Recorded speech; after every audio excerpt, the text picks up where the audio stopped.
خدای پاک چې دی د یو بنده سره د اویا میندو نه سیوا مینه کوي، نو زما ستا عقل چې ختم شي هغې نه وروسته د الله حکمت شروع کېږي. ما تا دپاره چې هغه څه لیکل دي او څه چې راکوي په هغې کې زما ستا دپاره خیر دی او حکمت دی پکې. ما تا پې نه پوهېږو، الله ته پته ده. نو د الله په هرې فیصلې منې رضا پکار ده، رضا بالقضا چې څه دی الله فیصله ده په هغې راضي کېدل پکار دي. نو چې څه الله لیکلي خپل ایمان مضبوط ساتئ. ګیرې خرایلو سره په هغې کې چینجینګ نه راځي.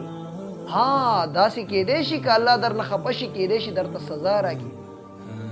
ډېره ښه خوی والا ښځه یې ستا په نصیب لیکلې وه، الله ته څه ګران دي چې ته الله ناراضه کړه، دا مبارک سنت دې لر کړه د مخ نه.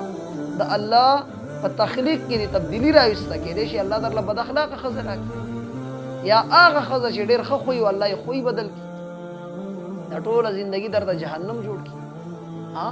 نو داسې کول نه دي پکار. الله رب العالمین دې مونږ ته د نبي علیه الصلاة والسلام هر یو سنت ژوندي کولو توفیق راکړي.